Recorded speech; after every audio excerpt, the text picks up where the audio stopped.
As we're getting the live stream ready. Okay.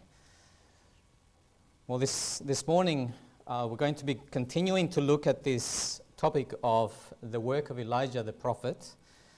As we commenced last week, just an overview of the prophecy in Malachi chapter 4, which predicts the coming of Elijah before the great and dreadful day of the Lord.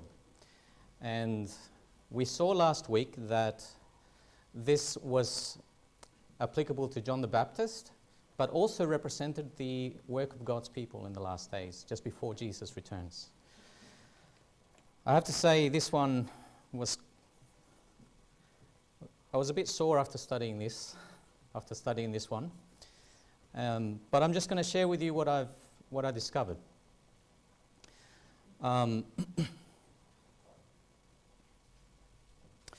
So let's first go back to Malachi chapter 4. If you turn your Bibles there to Malachi chapter 4. And let's read the prophecy again.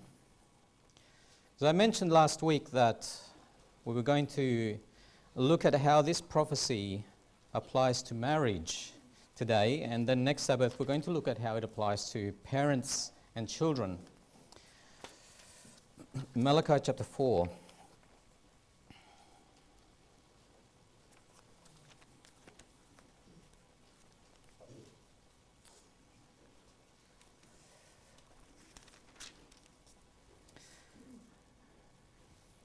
So we read here, verse 1 tells us the context, the timing. For behold, it says, the day cometh that shall burn as an oven. Which day was this? The second coming, right? This is when the brightness of Jesus coming destroys those who are unrepentant.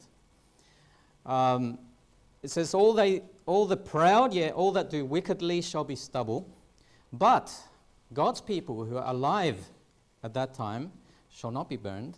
It says here in verse 2, it says, unto you that fear my name shall the Son of Righteousness arise with healing in his wings. And ye shall go forth and grow up as calves of the stall, and ye shall tread down the wicked, for they shall be ashes under your feet in the day that I shall do this, saith the Lord of hosts. Then it says this, remember ye the law of Moses, my servant. And we saw last week, which law was this? The Ten Commandments, because it says there, the Lord commanded unto him in Horeb, right, on Mount Sinai, the Ten Commandments with the statutes and the judgments. And then it says, behold, I will send you Elijah the prophet before the coming of the great and dreadful day of the Lord. And we saw last week that the Ten Commandments, many of the Ten Commandments, a great majority of them actually relate very intimately with the family. And the work of Elijah was to also restore the family. Because in his day, the pagan religion of his day was very destructive to the family unit. And we also saw that in the last days, a very similar condition exists in society today, where there are principles that destroy the family, even within the Christian religion and profession. So it says there that it specifies specifically in verse 6, he shall turn the heart of the fathers to the children, and the heart of the children to the fathers. This is the work of Elijah the prophet that shall come before the return of the Lord. There will be a work of restoration between parents and children, particularly fathers and children. But I believe that this prophecy reaches deeper than the restoration of parent-child relationships or the restoration of father-child relationships, because you can't really have a restoration of a parent-child relationship if you as a husband are mistreating your wife, right? Or if you as a wife are mistreating your husband. How can children grow up in an environment like that and be happy and secure? And so this prophecy reaches further than that, and it actually reaches back to the restoration of the marriage institution. And those relationships that have been hurt by sin are restored. So this is what briefly we covered last week. Malachi predicts this coming of Elijah with a work of restoration and reformation before the coming of Jesus. John the Baptist came in the spirit and power of Elijah to prepare a people for the Lord. And do you remember why John the Baptist lost his life? Because he called out the sin of adultery in the king, adultery in Herod. And so the prophecy here predicts that Elijah will come. And Jesus says Elijah is yet to come, right? He will come. In his day, even though John the Baptist was partly a fulfillment of that, Jesus said that he will yet come and restore all things. So this restoration of all things is in reference to the marriage institution and the breach made in God's law. That's why it says, remember the law of Moses. And it points out the relationships of fathers and children. So with this in mind, with this context in mind, I want to look at some statements that I found really sobering. And I read one to you last week from the Adventist Home. And I want to read it again. But before I do that, I'll show you this other quote, which I think we're all familiar with. But if you're not familiar with this quote, I think you'll find it very interesting. It comes from Prophets and Kings, page 678. It says, in the time of the end, every divine institution is to be restored. God's remnant people, standing before the world as reformers, are to show that the law of God is the foundation of all enduring reform. And we saw last week there how the law of God and the commandments of God touched every aspect of the family. Now, this is the quote that I read last week, which I found really alarming and a little bit scary, actually quite scary. The Adventist Home, page 326, it says, it was Satan's studied effort to pervert the marriage institution, to weaken its obligations and lessen its sacredness, for in no surer way could he deface the image of God in man and open the door to misery and vice. Now, I think all of us here can identify in some way with what this statement is speaking of, because we've all been touched by some misery or hurt or pain or abuse in some way in the family. Because Satan has got his way into the family, and what's his purpose? What is the intent? When God created Adam and Eve, he created in whose image? In God's image. Now, Satan doesn't want you and me to reflect God's image. And he knows that the family is the one place on earth that God can restore that image, even in a world of sin. Because parents are to raise up a godly seed, right, in their children, to bring up their children in the nurturing of admonition of the Lord, and they're to reflect his image. Satan knows that, so therefore he will attack the family, and he has been. Now look at this quote here. Just to give us a little bit of context of an idea of how he destroys the family unit. No one can so effectually ruin a woman's happiness and usefulness and make life a heart-sickening burden as her own husband. And no one can do 100th part as much to chill the hopes and aspirations of a man, to paralyze his energies and ruin his influence and prospects as his own wife. It is from the marriage hour that many men and women date their success or failure in this life and their hopes of future life. What a sobering statement, isn't it? You see, that's the potential that Satan tries to tap into.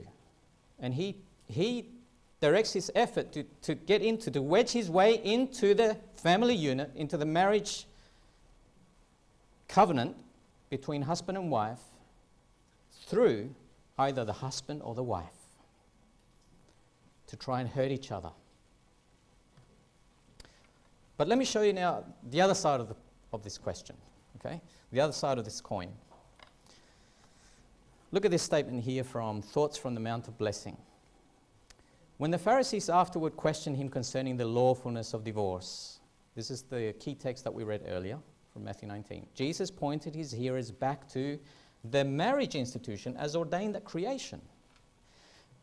Now, he says, because of the hardness of your hearts, he said, Moses suffered you to put away your wives, but from the beginning it was not so. He referred them to the blessed days of Eden, when God pronounced all things very good. Then marriage and the Sabbath, those twin institutions, had their origin. Twin institutions for the glory of God in the benefit of humanity. And it continues and it says this, then, as the Creator joined the hands of the holy pair in wedlock, saying, a man shall leave his father and his mother, and shall cleave unto his wife, and they shall be one. He enunciated the law of marriage for all the children of Adam till the time of the Apostle Paul. No, it says to the close of time. Part of the reason why it took me so long to get married was because I thought that marriage, you shouldn't get married in the last days, right? I wish I sort of understood a little bit better back then, like I could have got married early and spent more time with my wife. That which the Eternal Father himself had pronounced good was the law of what? Highest blessing and development for man. So yes, Satan tries to destroy the marriage institution. He tries to destroy marriages. And he's successful. When he's successful, it creates a terrible situation for the family. But on the other hand, God says that the marriage institution is the law of highest blessing and development for man. The potential that God has put in marriage is just beautiful, right? So this gives us hope. It should give us hope. Now, these are the questions that I would like to cover today. We're going to look at three things. First one is the state of marriage in society today. And we're going to look at the main reason for divorce and marriage breakups, and how to avoid those things that are destructive to the marriage relation. So let's look at the first one, the state of marriage. Now, the data on this doesn't go, like in terms of history, it doesn't go too far back. It only goes back to about the 1850s. All right, so that's the data that we're going to look at. But obviously, marriage has existed since the world began. And we can see, at least from the scripture, at least in the time of Jesus, divorce was a very popular thing, right? That's why the Pharisees said to Jesus, and they asked him this question, is it okay to divorce your wife for any cause? So they were divorcing their wives for any trivial offense, right? For anything trivial. Whatever that was, we're not sure, but whatever excuse they come up with, they didn't want to live with her anymore, and so they divorced. They come up with a trivial excuse, and it was enough for them to divorce and then go marry again.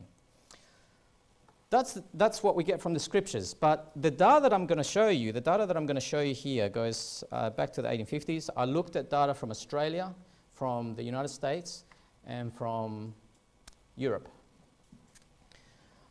So what we see here is England and Wales. The data began to be collected about marriages and divorces from 1837, United States 1867, and in Australia 1901.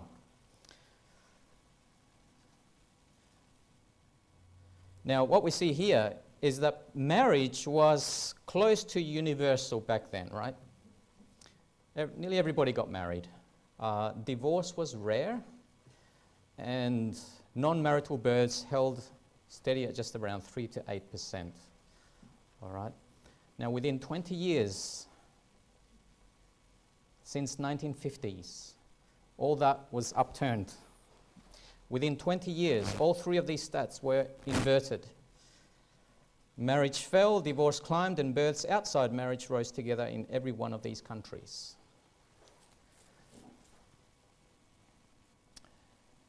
And just to give you a little bit more of a picture here, in United Kingdom, women who married by the age of 30 before 1940 was 90%. For women born after 1990, 33%. But less people were getting married, right? And then in Australia, in terms of who was actually marrying people, ministers of religion, 88%, like before 1970, and then after that, 83% now are getting married by a civil celebrant. I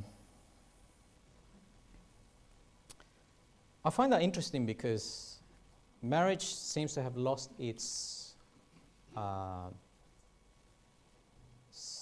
seriousness, or it's just, the permanency of the vow. It's not regarded as it used. It's not being regarded as it used to be. So in Australia, the law requires the first paragraph that you see there. I call upon the persons here present. So whether the minister or the civil celebrant is doing the marriage, they have to state this. I call upon the persons here present to witness that I take you to be my lawful wedded wife or husband or spouse. That's what they have to repeat, right? And what is known as the monitum, read by the celebrant, says, marriage, according to law in Australia, in the union of two people, is the union of two people to the exclusion of all others, voluntarily entered into for life. That's it. That's the very bare minimum that has to be stated when people get married. So the vows are sort of changing over time. With a religious vow, people are generally saying things like, in the presence of God, I make this vow according to God's holy law, etc. But that is not required with a civil marriage. And people are making up all sorts of different variations of the vow. And so, like some of the vows that you read about today are sort of more playful, but the permanency of the vow is what's been impacted. So marriage is being looked at as not so much permanent as it used to be. Now, the data shows that before 1970s or 60s onwards, if you wanted to divorce your spouse, you were limited to about 3 reasons legally. So you couldn't divorce your spouse for growing apart, for example, or becoming incompatible. You couldn't do that. You had to state specific reasons. And the reasons were sort of removed by this idea called no-fault divorce. Have you ever heard of that? No-fault divorce. We have that today in Australia. No-fault divorce is this idea that, or this law, this act that allows people to divorce for no reason at all. Or the only requirement is that you must live separate for 12 months. And that satisfies the law to enact a divorce.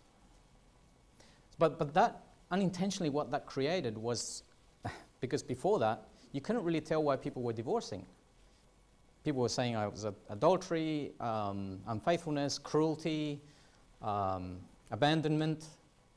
And so these were they were funneled into these reasons legally, but you really didn't know exactly why they were divorcing until after no-fault divorce came in. The effect that it had was that now people were actually stating the reasons in surveys and things. These are the reasons why we're divorced, right? And I'll show you this data in a little bit.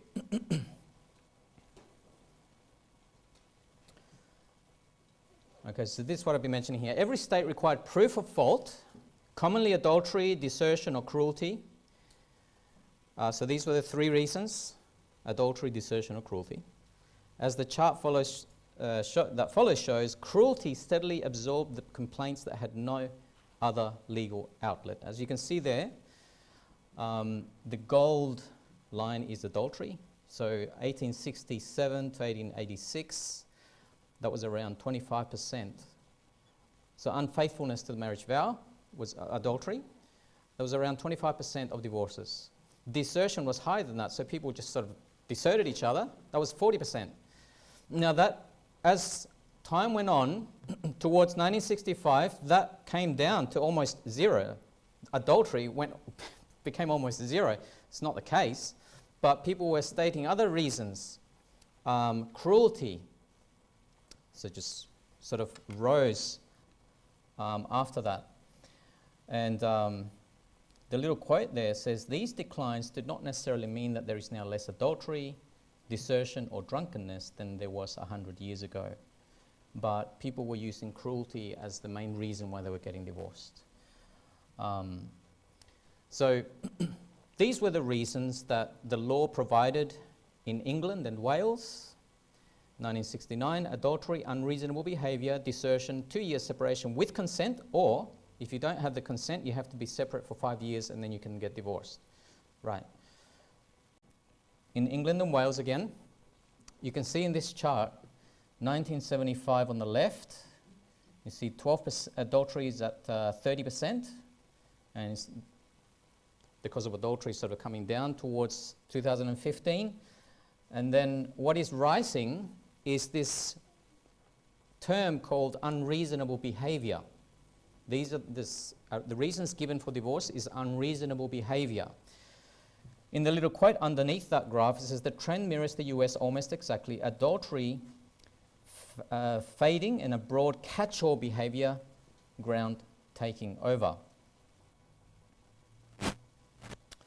So what does this mean? Petitioners frequently chose unreasonable behaviour, not because it was true, but because it was the fastest legal route, avoiding the 2 to 5 year wait required for a no-blame separation-based divorce. Courts accepted very mild allegations, for example, having no common interests or pursuing a separate social life to satisfy the legal requirement. In other words, unreasonable behaviour functioned for decades as the de facto legal label in Britain for what people would otherwise describe as what? Growing apart. People just grew apart, lived separate lives. Now, in Australia, the Matrimonial Causes Act in 1959 also required fault, modelled on English law, the Family Law Act 1975, then replaced all fault grounds with a single no-fault ground, 12-month separation in one stroke. That's what I mentioned earlier. The practical consequence is that Australia has essentially no post-1975 legal reason data at all. So after that, legally, we have no reason. What are the reasons why people are getting divorced? We don't know. That's what it's saying.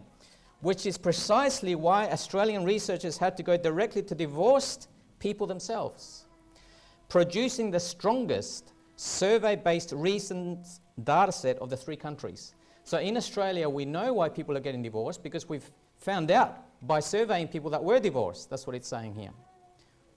Right? So we're going to look at that. Why are people getting divorced in Australia? And I mean, this is really, it speaks to all Western countries. Why are people getting divorced? What's the main reason? Why are marriages breaking up? Estrangement, not infidelity, is the reason people gave. Look at this graph. 71% mentioned emotional disconnection, incompatibility. Or more specifically, communication problems and drifting apart, 48%. The main reason why people get divorced is because they grow apart in Australia. And this happens elsewhere in England and US as well, all the Western countries. That's the main reason why people are saying getting divorced, because we're just more estranged, or we're just not compatible anymore, we're not communicating, just grow apart. In Genesis chapter 2, what did God say?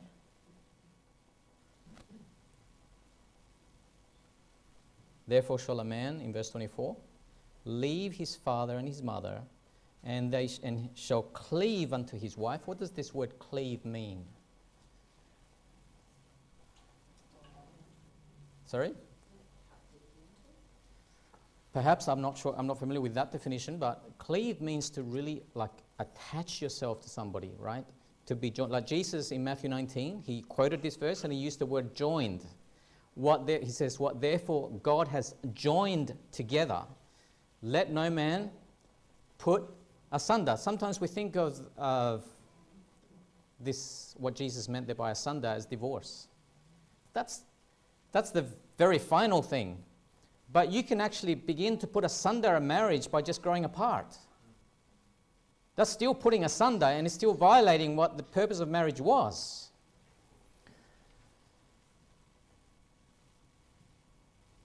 So there is a verse in Job that I like it because it gives you an illustration of what this cleaving is. And it speaks of the Leviathan. Have you ever read this in Job chapter 41? Leviathan, this beast that we don't know exactly what this beast is, but there's this beast and he has scales. And it describes his scales. His scales, it says, are his pride shut up together as with a close seal. One is so near to another that no air can come between them. They are joined one to another, they stick together, they cannot be sundered. That word joined one to another means cleave. It's the same Hebrew word to cleave together. That's the description of marriage. So close together, they are one flesh, right? So any estrangement, any growing apart, any living lives together, but not together, is a violation of the marriage purpose. That's why Jesus said, what therefore God has joined together, let no man put asunder. So what we've discovered so far is that the main reason why marriages are breaking up is what? What's the main reason? Estrangement, growing apart. So now that we've discovered that, let's ask the question, what causes estrangement? Why do people become distant and estranged in marriage? So I'm going to show you some research here about this.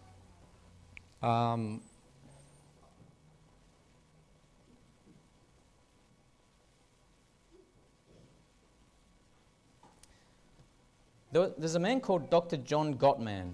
He's from the US, and he began studying couples at the University of Washington. And he created this research that's the more renowned research about how couples interact and what makes them grow apart. Very interesting research. And what he did is he got couples to come together in his lab over several years, actually. So this is a very thorough study that he did. And he got them to come together and he got them to explain to them, to the researchers, what is the one issue that keeps coming up in your relationship. Now you may think in your marriage, there's this one thing that just keeps coming up.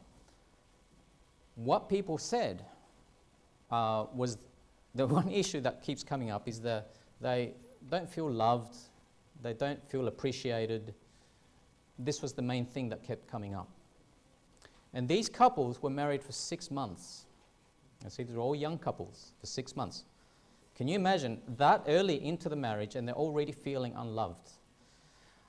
So what he did is he told them to go into this room, and their task was to talk about the problem. But after about 5 minutes of just sitting still and saying nothing and just being calm, and then they could start, right? So what this researcher did is he observed. So the results of this research wasn't a survey. So he didn't ask them questions to fill out a form or anything like that. The conclusions that he arrived at were purely by observation. So what they observed, they recorded with video, they recorded facial expressions, they recorded tone of voice, what was said over several years. And do you know what? They were able to predict with 93% accuracy within 3 minutes which of these couples would get divorced? Just based off a conversation.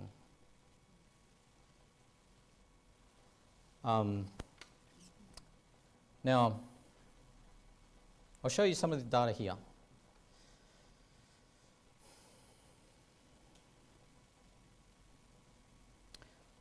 He found 4 patterns that emerged in this research, right? Which is why people end up growing apart. Number 1, failure to repair after conflict. Do we have conflict in our relationships at home? Let's be honest. Yes, we do.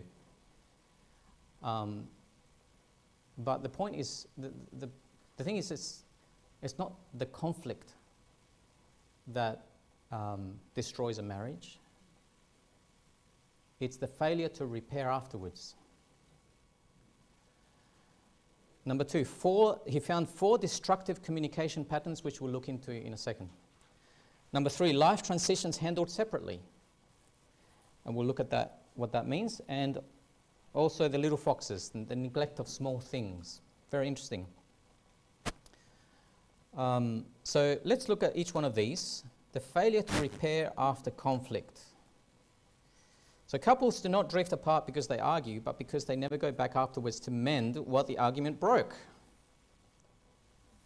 And so you can just imagine what happens in a marriage where things are overlooked or they're sort of ignored or not dealt with, things that keep coming up, which are very important and they may be hurtful. What does the Bible tell us about this?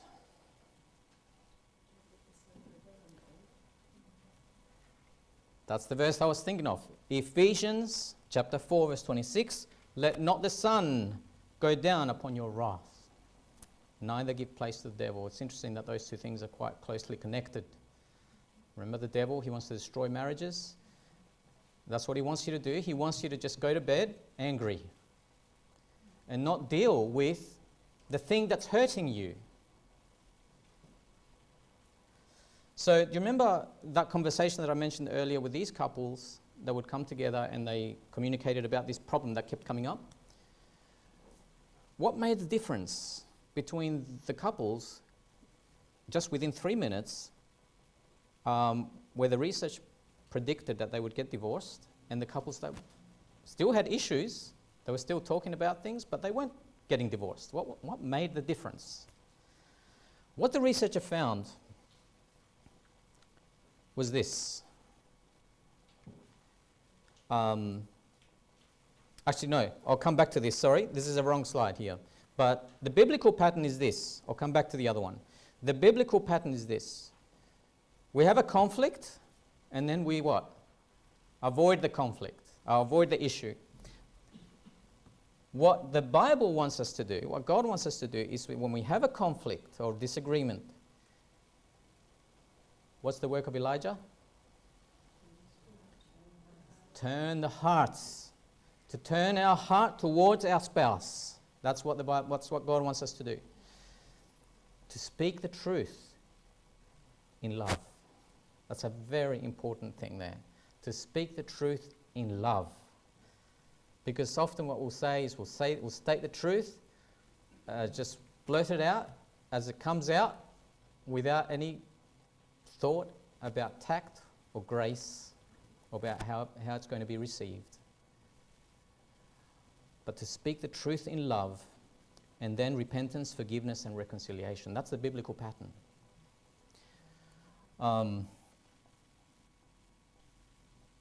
Okay, so this is now going back to that conversation that the young couples had. Each couple identified an ongoing source of disagreement. Feeling emotionally missed, misunderstood, or unloved by their partner emerged as the most common topic. Okay? And so they sat quietly for a 2-minute baseline period, then discussed their chosen problem for 15 minutes. Researchers tracked facial expressions, voice tone, and speech content, classifying emotional displays into 2 groups. So this is where the difference came, or was observed. 2 groups of emotional display. The young couples that were talking, some of them were displaying positive emotion. They were displaying interest validation, affection, humor, and joy, even in discussing this problem. Whereas the other couples that were predicted to be divorced at some point in their life, which roughly happened about 6 years later, were displaying in that communication of their problem, they were displaying disgust, contempt, belligerence, domineering attitude, anger, fear of tension, defensiveness, whining, sadness, and stonewalling. Avoidance. And these, on the right-hand side, were the couples that unfortunately didn't make it.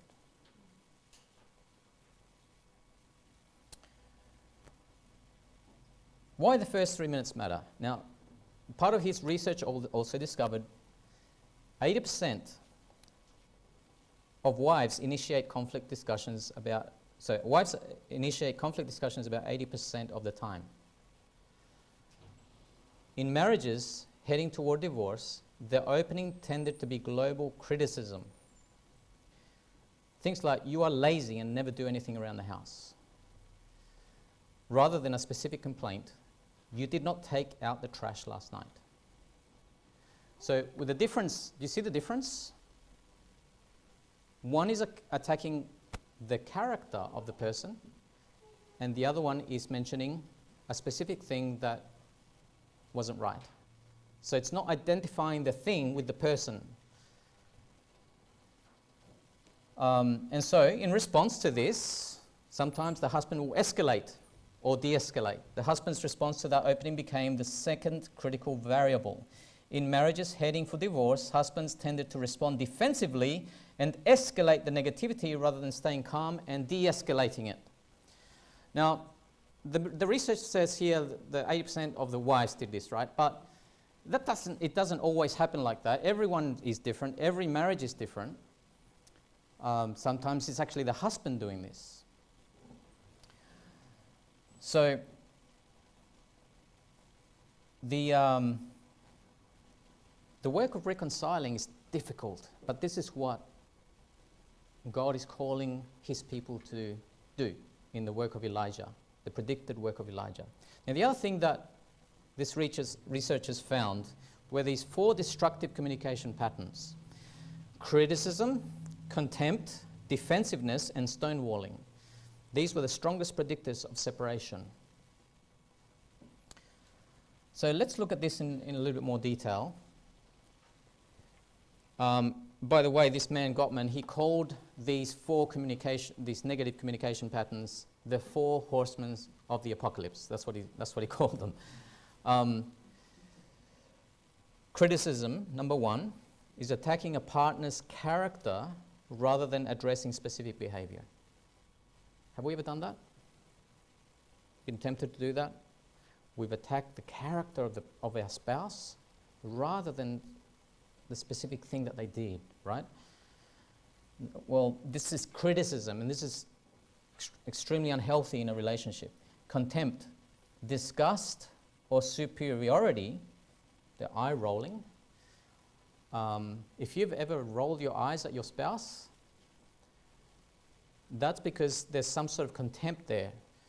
Mockery, sarcasm meant to wound, right? And this is the strongest, it says in this research, was the strongest predictor of divorce, that contempt. When a relationship breaks down to that point where there's contempt, it was the strongest predictor of divorce. Then, number 3, defensiveness. This counter-attacking or playing victim instead of taking responsibility.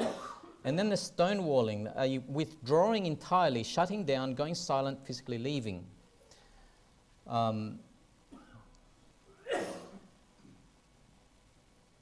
So let's go just through a little bit deeper into each one of these 4 elements.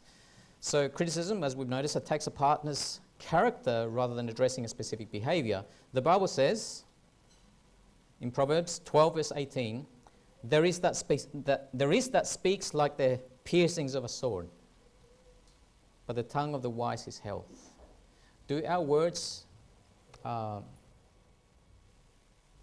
wound our spouse unnecessarily? Do we have a pattern of speaking in such a way that is really cutting unnecessarily? this is unhealthy to a relationship. We are to say, Ephesians 4:15 says we are to speak the truth in love. Now on contempt, this is disgust or superiority, the eye rolling, etc. What does the Bible say? Philippians chapter 2 verse 3, in lowliness of mind, let each esteem other better than themselves. So marriage cannot remain healthy when one spouse begins morally looking down upon the other. And on defensiveness, do you remember where this trait was first displayed? Back in Genesis, in the Garden of Eden. The woman whom thou gavest to me, who was the first defensive one? Adam. Wasn't me. Not my fault. If you hadn't done that, I wouldn't have done this, right? That's defensiveness. And also the woman did the same thing. So what we should do rather is to confess our faults to one another, and we studied this about this in the lesson this morning. Acknowledgement, to acknowledge where we've gone wrong, right? And say things like, I'm sorry, you are correct, I was wrong, forgive me. That goes a long way to heal these broken relationships. And the fourth one, on stonewalling, what does this mean? It means to withdraw entirely, shutting down, going silent, physically leaving. So this is not speaking about taking time to calm down, because that's important. You know, sometimes when things get really heated, or what happens when things are heated, emotions are high, and then you try and resolve things, what happens normally? It can get worse and explode, right?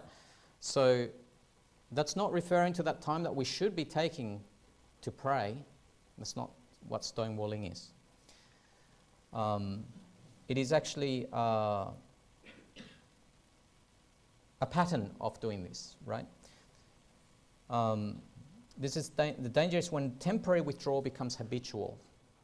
Colossians 3:19 says, husbands, love your wives and be not bitter against them. Same goes for wives. Be not bitter. When bitterness comes in, the Bible calls that a root of bitterness where many are defiled.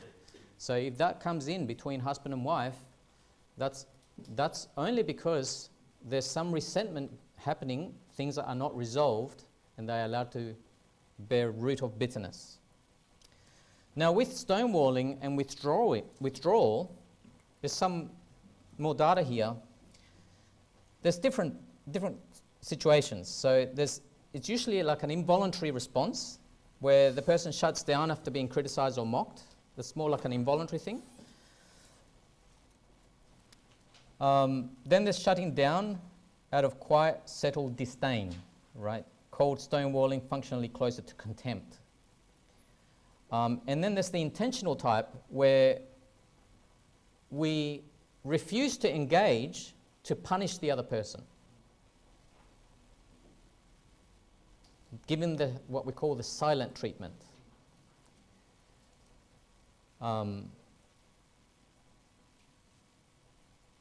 So all these are destructive to our marriage and our relations. In Leviticus 19, 17 and 18 says, thou shalt not hate thy brother in thine heart. What did Elijah come to do?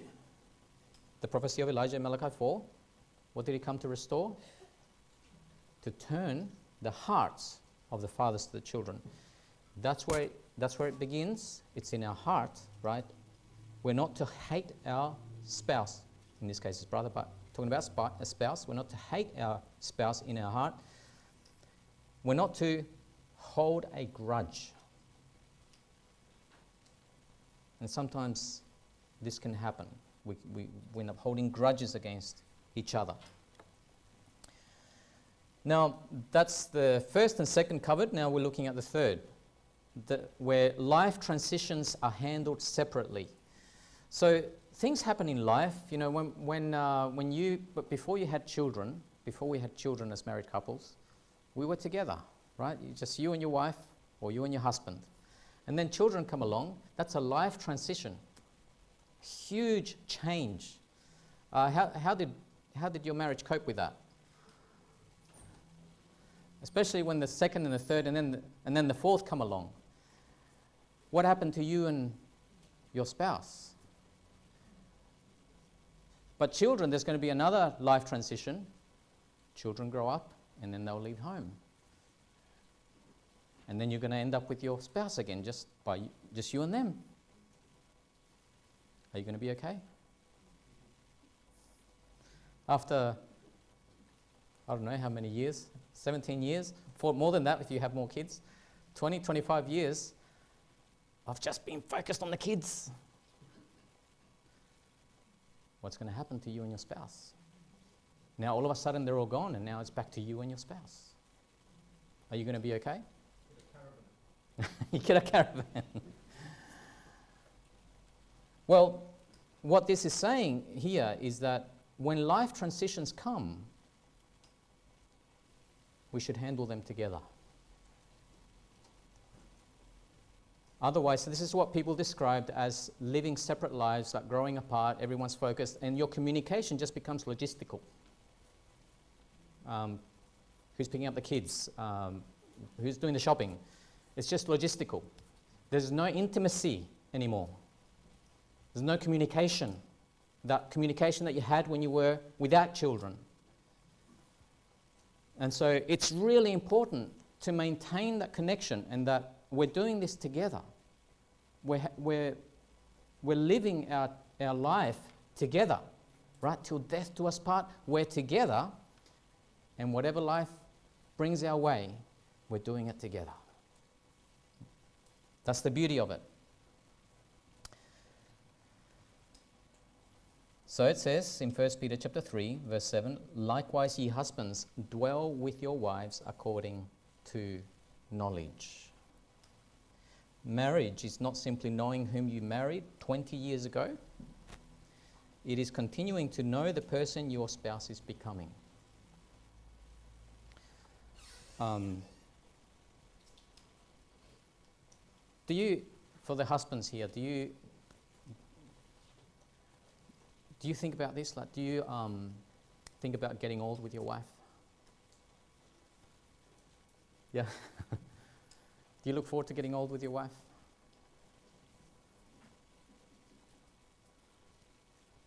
I do. I look forward to getting old with my wife.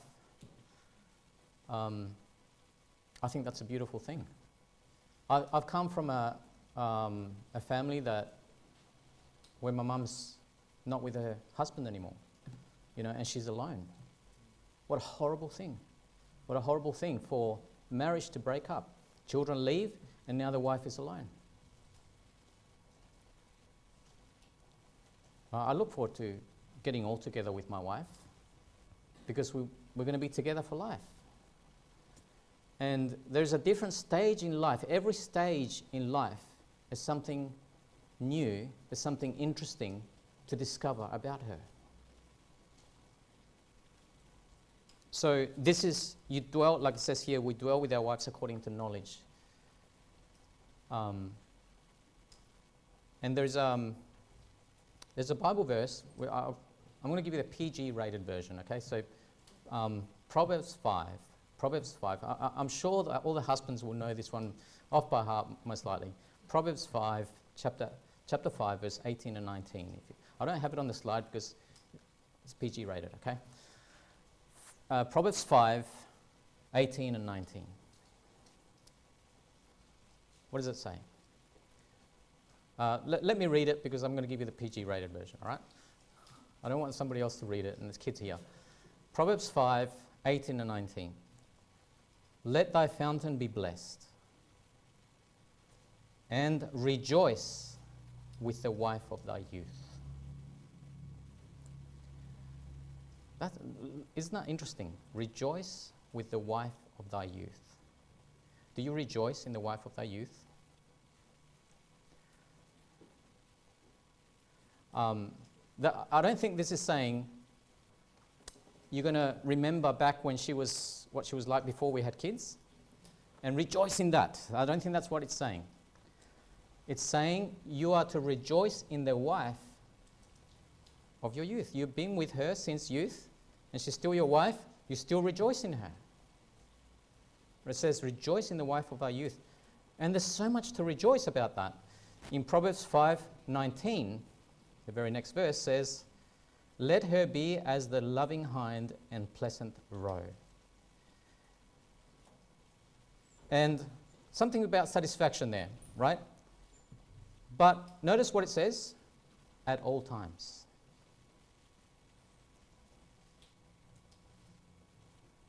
In other words, there isn't a time in your life where you are married to your wife where you no longer rejoice and have that intimacy with her.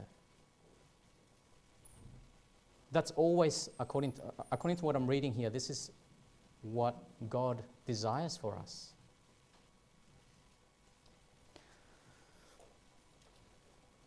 Now, look at the very next point, the fourth point about the little foxes. It is the little things which reveal the chapters of the heart, right? And this is one of the things that they found is the little attentions. In fact, it's very, very similar to what Sister White writes about this in terms of marriage and healthy relationships.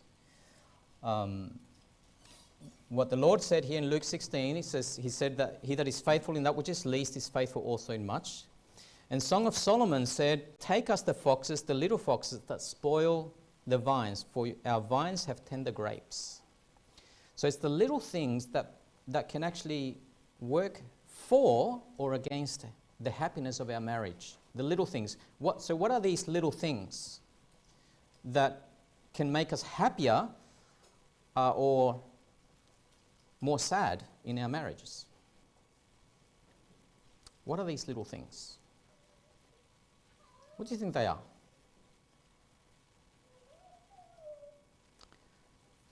Well, let me read you a little statement because I think this makes a lot of sense. From the Adventist Home, page 108, says, God tests and proves us by the common occurrences of life. It is the little things which reveal the chapters of the heart. It is the little what? Attentions. The numerous small incidents and simple courtesies of life that make up the sum of life's happiness. Do you know what? I said this to my wife the other day. I feel so happy when she makes me a cup of tea or something like that. Like, it just makes me so happy. It's not a big thing. Like, she's not like, climbing a mountain. It's just a little act, but it just makes me feel so warm and happy and loved, right? It's the little things, and I'm sure there's other things that I can do that make her happy. Little things, the little attentions, simple courtesies of life that make up the sum of life's happiness. But on the other hand, it says it is the neglect of kindly, encouraging, affectionate words and the little courtesies of life which helps compose the sum of life's wretchedness. All right, so let's bear that in mind. Malachi chapter 4 says that Elijah comes and he restores families. He turns the heart of the fathers to the children. And on a deeper level, this goes back to our marriages. I have some questions for us to consider as we close. For our own marriage, which of the four patterns, criticism, contempt, defensiveness, or stonewalling, does my spouse most often see in me under pressure?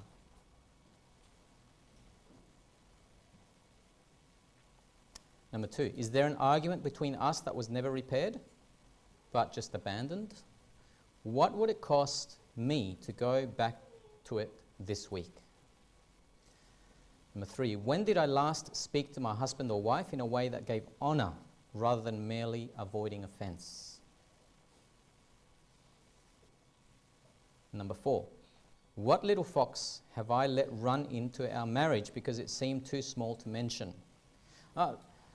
Some things, we have to be careful here, some things, we overlook. And it's okay to overlook certain little things. In fact, it's a kind and loving thing to do. We're not to become overly sensitive about little things like that perhaps are not the way they should be. So we have to be careful there, right? But the little foxes, on a personal level, we should do our utmost to pay attention to those little things. Verse number 5. Do I still know the person I married, or only the person I married 20 years ago? If Elijah's work is to turn hearts, is it my spouse's heart God is asking me to turn, or my own? And so these are the questions I would like to leave with you today as we consider this work of Elijah and the work of the remnant of God's people in preparing a people for the Lord. And next week, we'll continue this theme and we'll look at parent-child relationships. Amen. Let us close with our last hymn, number 340.